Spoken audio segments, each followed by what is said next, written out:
Fantastic. Thank you, Michael. Welcome, everyone, to my presentation on avoiding identity theft. My name is George Dillman, and I'm the Consumer Outreach Specialist with the Pennsylvania Department of Banking and Securities. So what is identity theft?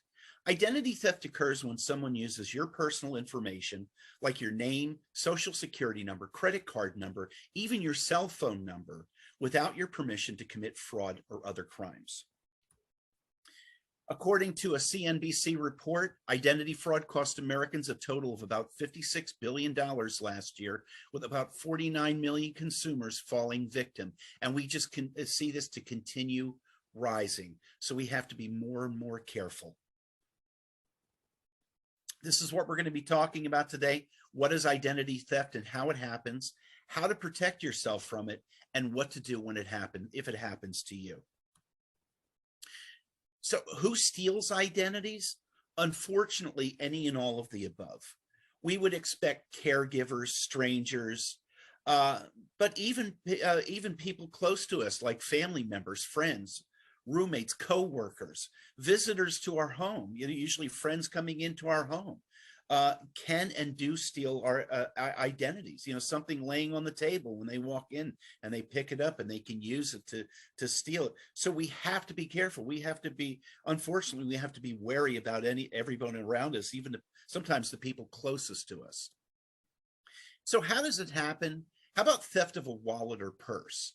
A lot of us, when we leave the house during the day, as the old saying goes, we take everything with us but the kitchen sinks and our wallets and purses. We take all 8 of our credit cards, our social security card, Medicare card as it may apply, bank account information, bank account numbers, PIN numbers. Experts say that if we don't need it, leave it at home. If I don't need all 8 of my credit cards, maybe I only need to take 2 with me. I take the 2 that I need with me. I leave the rest at home in a safe, secure place. I don't need my social security card, leave it at home, and so on and so forth. That way, if we do lose or have stolen our wallets and purses, that much less we have to worry about replacing, and most importantly, that much less we have to worry about somebody stealing and using to steal our identity and use it against us. So it's also recommended, highly recommended, we make front and back copies of all of our credit and debit cards. And then we keep those copies in a safe, secure place. That way, while we're out, if we do lose or have stolen those 2 credit cards that we took with us, we can come home, find the copies. Okay, here's the 2 cards that I took. Here's the toll-free numbers. Reach out to them, cancel the card, get a new card issued, and eliminate any charges that may have been put on there after we lost or had stolen that card. Dumpster diving. You have identity thieves that will rifle through dumpsters looking for any information that they can steal. How about those pre-approved credit card applications some of us get in the mail and just crumble up and throw away? All they need to do is fish that out of the trash can or the dumpster, put another mailing address on there. They get a card in our name that they get to rack to the hill, not pay on, of course, and let it ruin our credit, of course. Thank you very much. Highly recommended by experts that we shred anything with sensitive personal identifying information on. It's recommended at least a crosscut shredder. Makes it look like confetti. They even have micro shredders now that shreds it even finer. And for those of us that live in areas that still have burn barrels, that might be the best way to get rid of it. I mean, how do you put ash and smoke back together to steal somebody's identity? So, but at least a crosscut shredder, anything with our identifying information, even if it's our name and address. We don't want to give anybody any information to start with to build upon to steal our identity. Theft of personal mail. I call this the mailbox version of dumpster diving. People that will rifle through mailbox looking for any information that they can steal and use. Highly recommended if we can, we utilize a locked mailbox. Obviously, it makes it a lot harder for somebody to get access and to steal our mail. How about old-fashioned shoulder surfing? We still have to be wary about that. We're filling forms out. Maybe in a doctor's office, I'm filling forms out.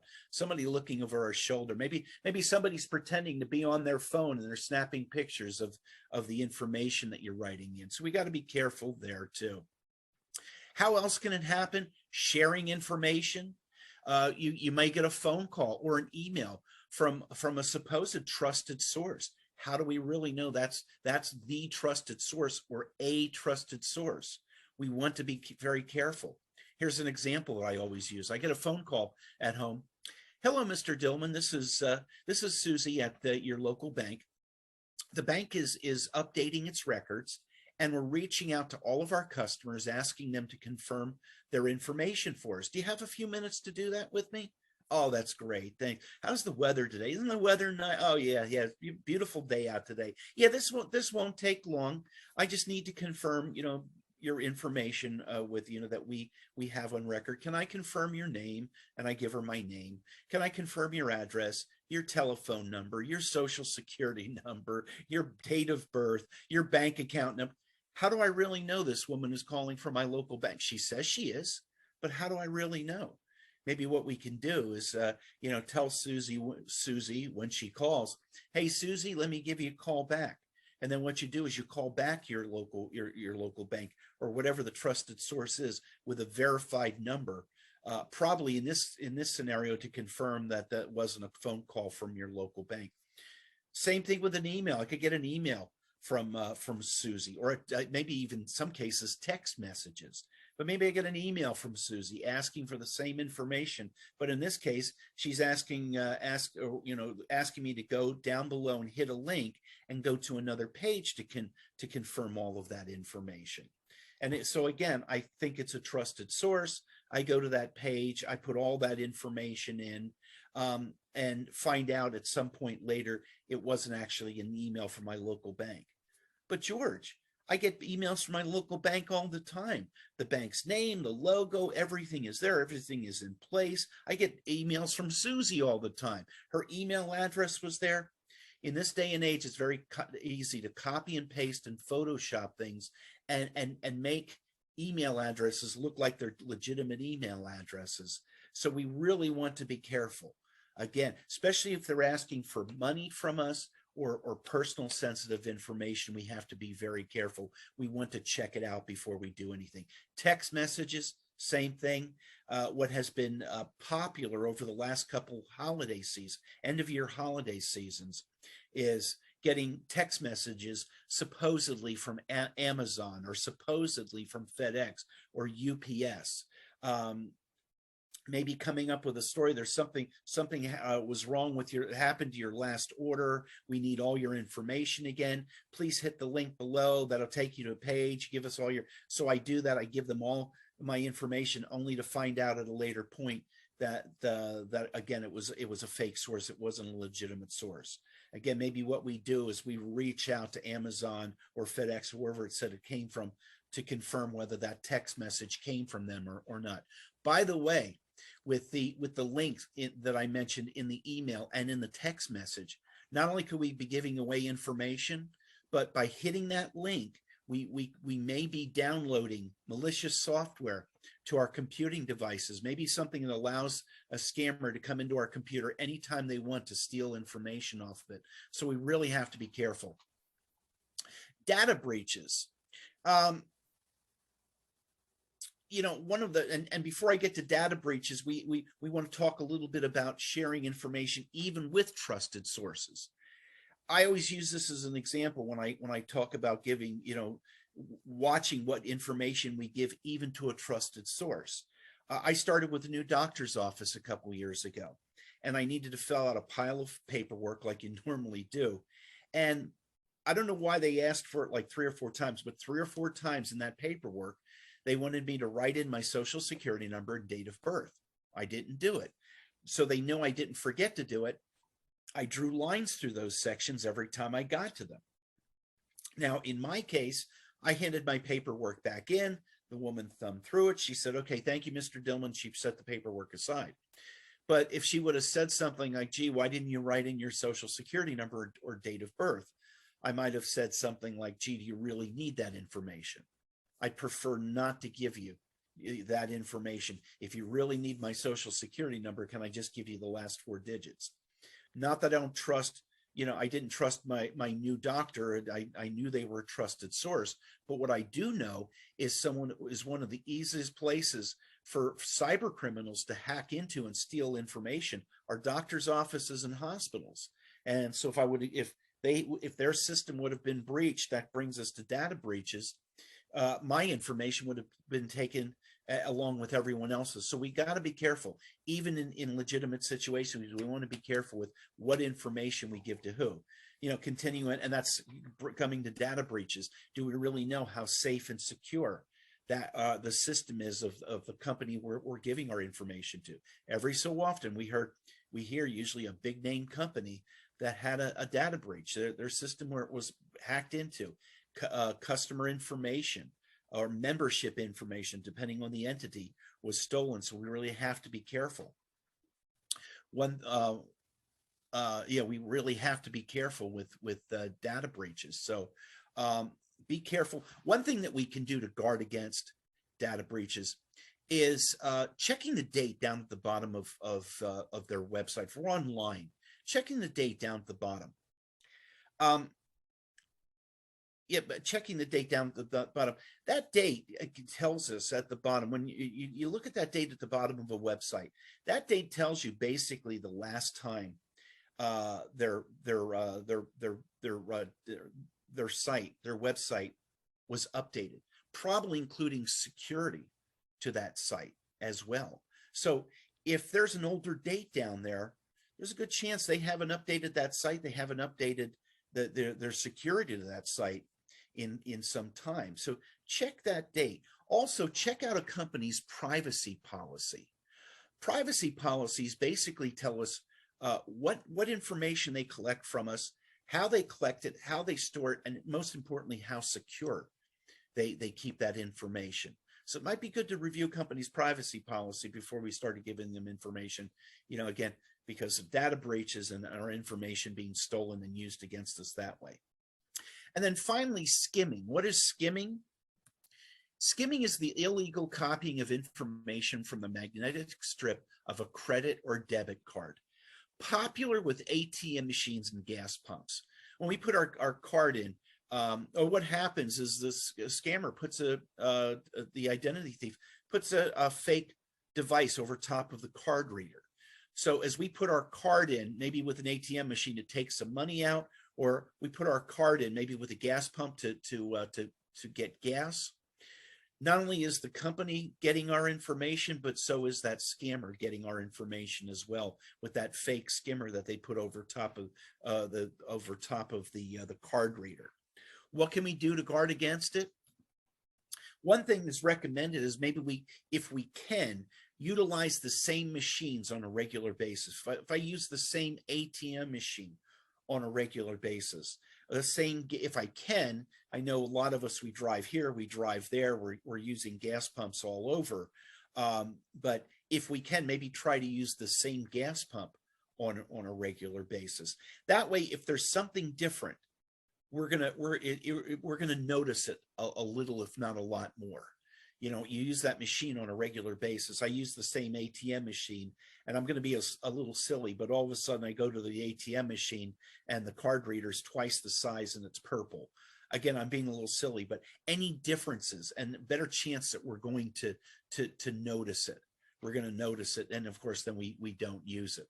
Now, with gas, if we're using different gas pumps, different places, the great thing, I guess, in this day and age, I still remember the days when you went into a gas station, you had one or two pumps there. And of course, there was no card readers at that point. Now we have gas stations with, 10, 15, 20 pumps, all these pumps. So, we stop at a gas station where we haven't used their card reader before.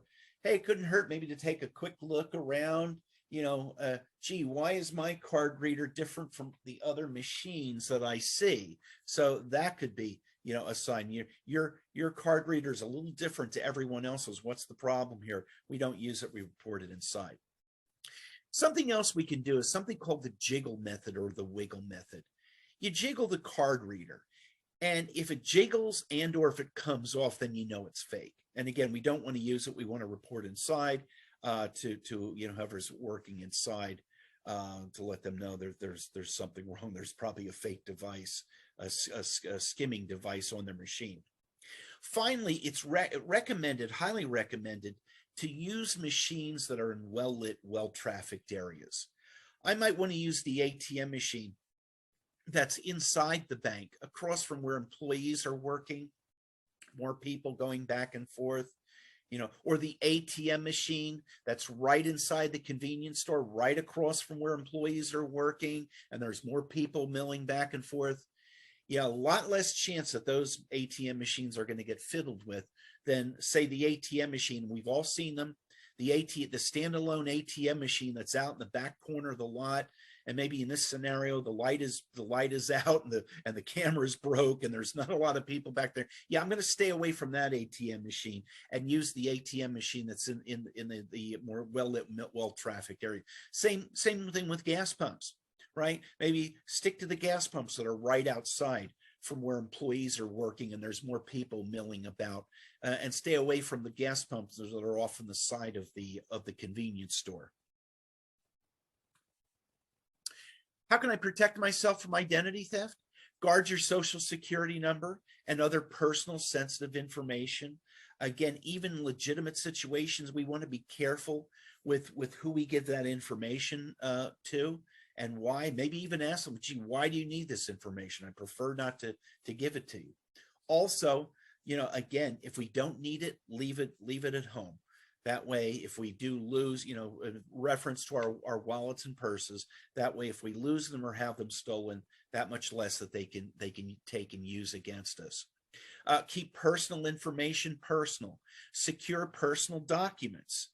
Again, keep them in a safe, secure place in our homes, because even people access coming into our homes could be, unfortunately, even if no matter how well we know them, it may be too tempting for them for whatever reason. What else can I do? Beware of direct interaction with people you don't know. That's kind of a given. They appear as a trusted source, and all of a sudden this trusted source either needs money from us or personal sensitive information. We have to question why. Check bank and credit card statements on a regular basis. How many times I remember when I got a credit card statement one time, and I got double charged for an item. And now in this situation, I knew the person who I was working with, and I knew I confused them about something, and they had to check on something. So they end up probably not realizing they already charged me. They charged me again, but I don't need to pay twice for an item, or you get your credit card statement and there's several items on there that you didn't charge. And maybe you question, gee, where's my credit card? Did I leave it someplace? Did somebody get my information? And then at that point, we probably want to reach out and close accounts. Same thing with bank accounts. Did somebody, I had a woman, I always love using this as an example. Woman came to one of my presentations. She said, George, I check my bank account statements on a regular basis. I get my checking account statement one month and it's completely wiped out. Somebody got access to my checking account somehow. Maybe I gave them the information by mistake, and they completely wiped out my checking account over $2,000. And she still did the old-fashioned checks, and she said, if I didn't spot this right away, how many bad checks could I have written? How long before I reported it? Because she spotted it right away and reported it right away. She contacted her bank. She worked with her bank's fraud department. Most companies have them nowadays. Closed the account, opened a new checking account, and ultimately she got her $2,000+ back. If she would have waited long enough, it might have been a little bit more difficult to do that. Check your credit reports. Normally, we get one free credit report each year from the three main credit reporting bureaus, Experian, Equifax, and TransUnion. Right now, up until at least the end of this year, December of 2022, we can get one free report each week if we want to from each one of the three main credit reporting bureaus. Whether we do it once a week or once a year, we want to check our credit reports on a regular basis. One surefire way of knowing whether somebody has stolen our identification and is using it against us or not, because it should be showing up on those credit reports. This is a service. We do not recommend any other service. We do not endorse any other service but annualcreditreport.com. Annualcreditreport.com is the one site mandated by the feds.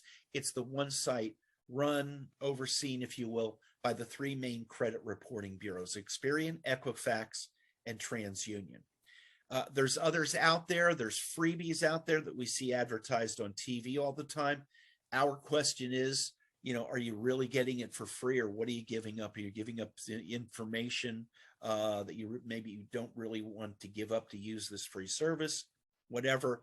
That said, if you're using another service and you're happy with it, continue using it. The whole idea is to check your credit reports at least once a year, because again, it's one surefire way of knowing whether somebody has stolen your identity or not, is using it, because it should be showing up on those reports.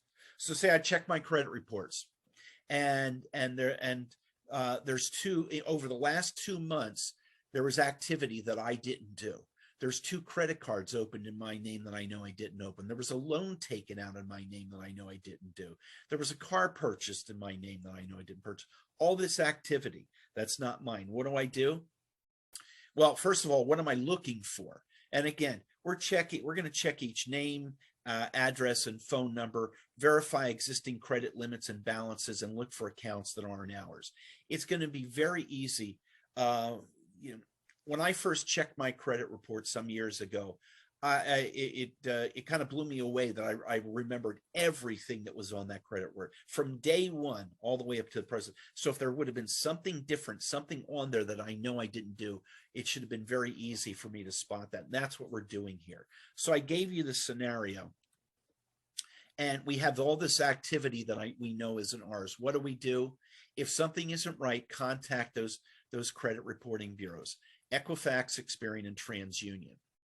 We report it to them. By the way, you reach out to one, you work with a rep at the one, for whatever reason you reach out to them. But if you reach out to them and you work with a rep, say I reach out to Equifax first, chances are when we're done, that rep will probably say, oh, don't worry about contacting the other 2. We'll take care of that. It's recommended we reach out to the other 2 regardless. So you report to them, there's things on your credit report that you did not do. What they will do is they will take those things off of your credit that you say are not yours. They'll take those things off of your credit report and do an investigation. And if they confirm that it wasn't yours, then it should permanently stay off of your credit report. They may also track down the person who did it. And have some little success that way.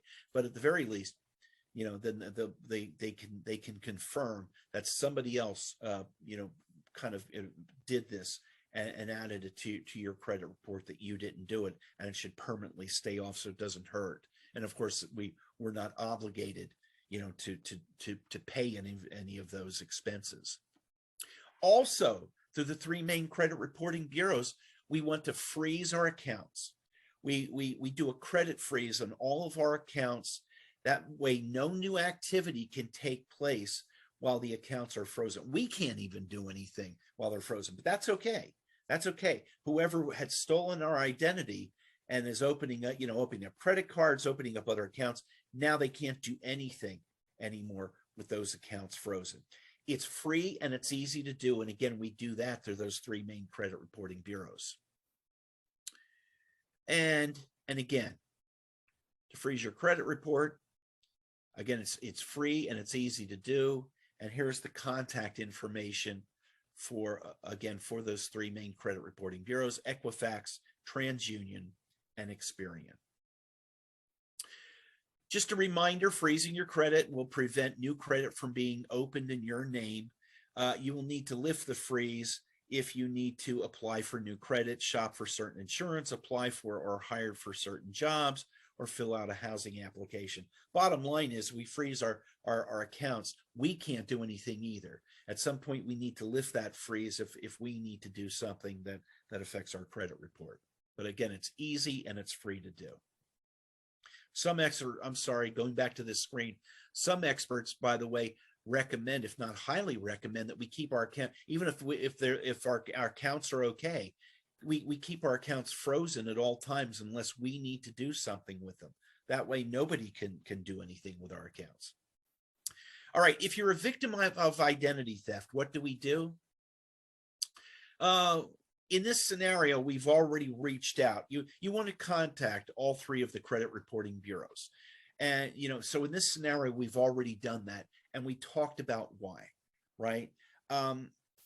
We're also, in fact, the FTC, the Federal Trade Commission, says the first thing we should do. In my book, it's the second thing we're going to do. We want to reach out to those credit bureaus first and freeze our accounts, because who knows, somebody might be doing something right now. Whoever opened those other accounts might be doing something else right now while we're doing these other things. So that's the most important thing for me. But the FTC says the first thing we should do is reach out to the companies where the compromise took place and work with their fraud departments, to cancel affected cards, close accounts, to clean all this up, to get this off of us as well. Work with their fraud departments to get this off of us. And finally, we want to reach out to the local police. A couple of reasons we do this. First of all, it gives legitimacy to the fact that somebody else did this. I didn't do it. Because let's face it, if I ruin my own credit, and I want to blame somebody else, where's the last place I'm going to go? Police department, right? Because now I'm committing fraud. I'm trying to blame somebody else for something that I did. So it gives legitimacy to the fact that somebody else did this. I didn't do it. Also, as I mentioned earlier, unfortunately, sometimes the identity thief might be somebody that we know, somebody close to home.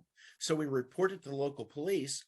Hopefully they have somebody that can investigate it, unless they have bigger fish to fry, and maybe they find the culprit that way, because again, somebody that we know that stole our identity. But also we want to contact the local police because we want to file a police report. We want to get a copy of that police report and the police report number.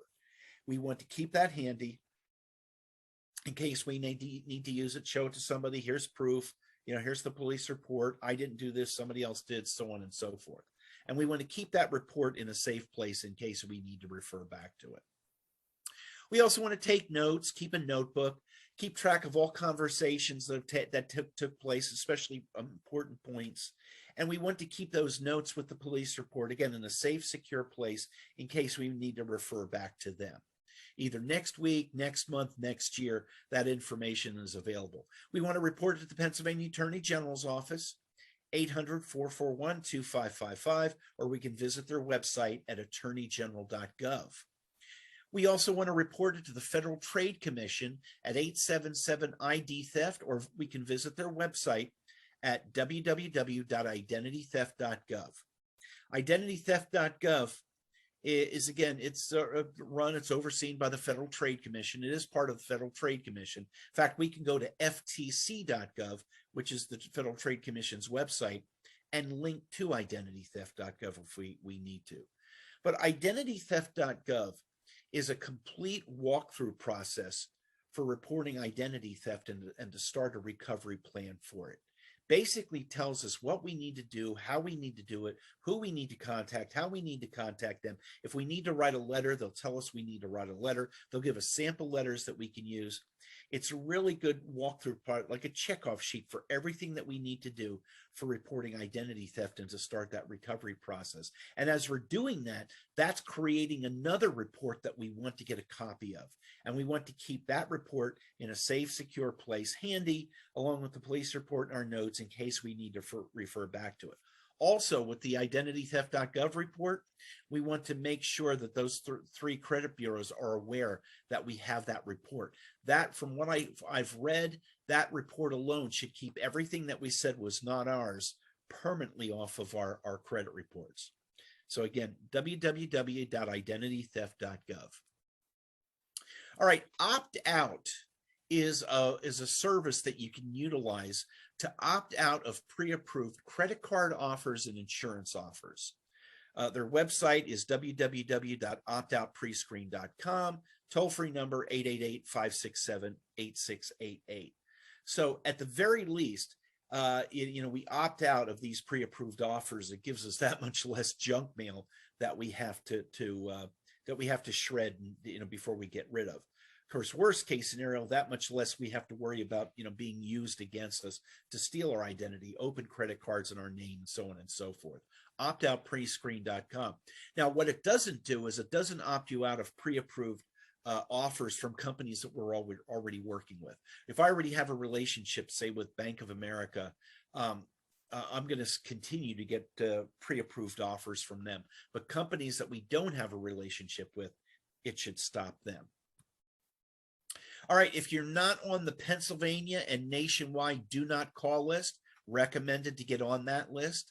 Now, I have people come to me all the time when I do live presentations and say, I'm on the do not call list. I'm still getting those phone calls. I'm still getting calls from telemarketers and scammers.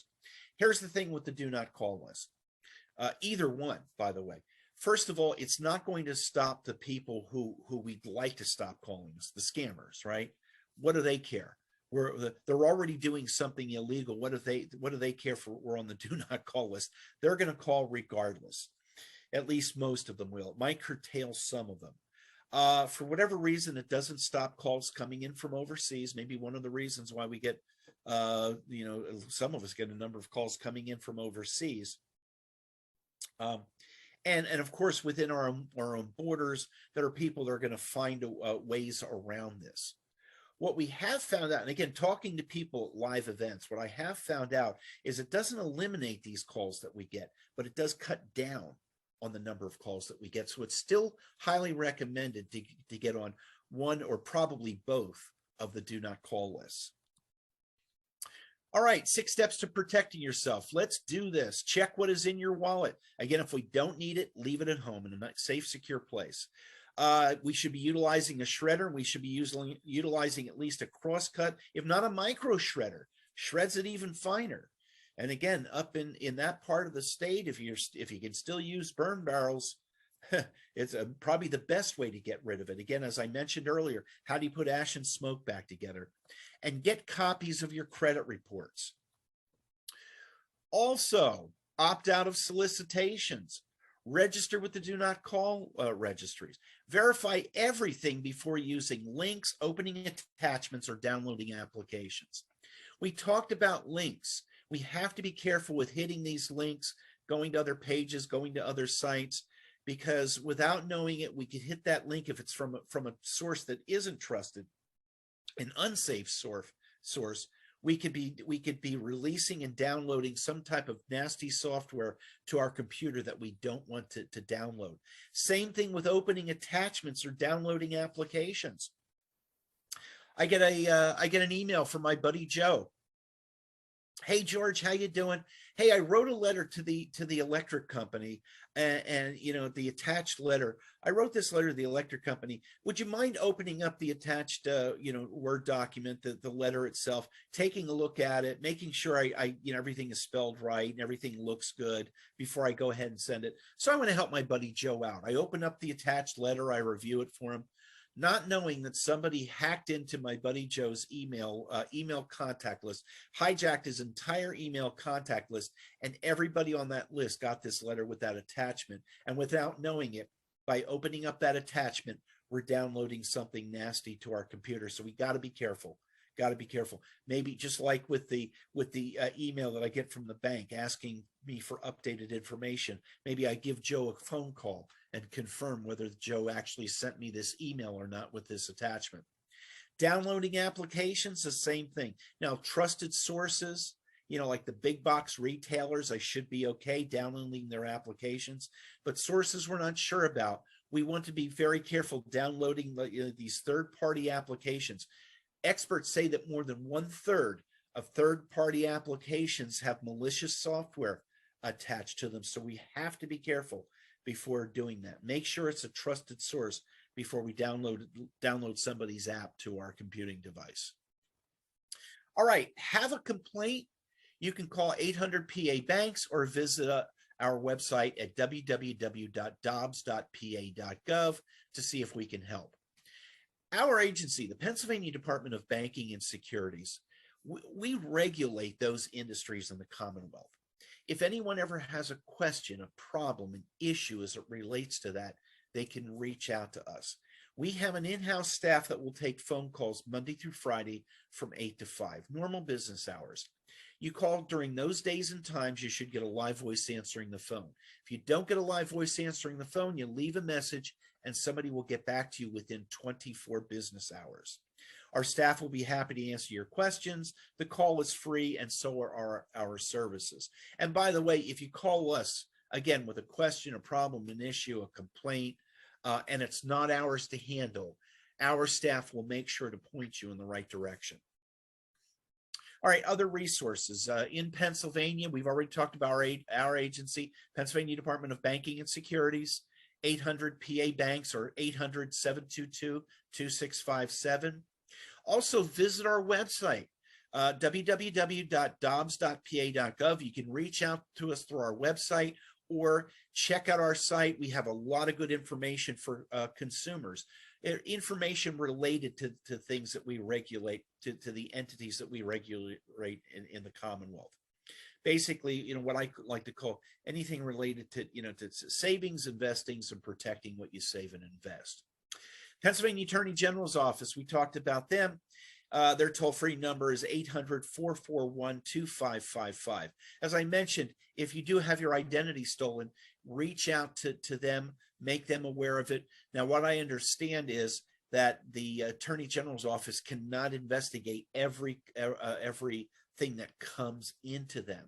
But if they start seeing a pattern, the same type of thing happening, and this happened to 10 or 15 people now, maybe this is some larger ring operating in the Commonwealth, operating in the area that we need to look into, we need to investigate. So 800-441-2555, or you can also reach out to them through their website at www.attorneygeneral.gov. Also, a lot of good information for consumers on their website. Check out their website. Federal resources, the Federal Trade Commission, 877-987-3728. And their website is www.ftc.gov. Again, check out their website. A lot of good information for consumers on their website at ftc.gov. And if unfortunately, you are looking to report identity theft, you can go to ftc.gov/ID theft or go directly to identitytheft.gov.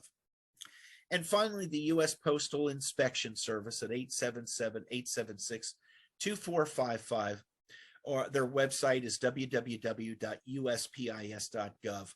A lot of good information on their site. And if you suspect somebody stealing mail out of your mailbox, certainly report it to them. It is a federal offense. People are stealing your mail. It is a federal offense. Report it to them, and they can do an investigation. And finally, my contact information at 717-705-2687. Also, my email address in case somebody would like to reach directly out to me. I do refer people, I should say, to our toll-free number, 800 PA Banks, not to push things off on our in-house staff. However, some or a lot of them have been doing this longer than I have, and they field a number of questions, issues, complaints on a regular basis. They're probably your better source to go to. That said, again, I'm also available to reach out to, and if I can't take care of it, I'll find somebody who can. So with that will ends our presentation. I will say thank you for joining in, and see you next time.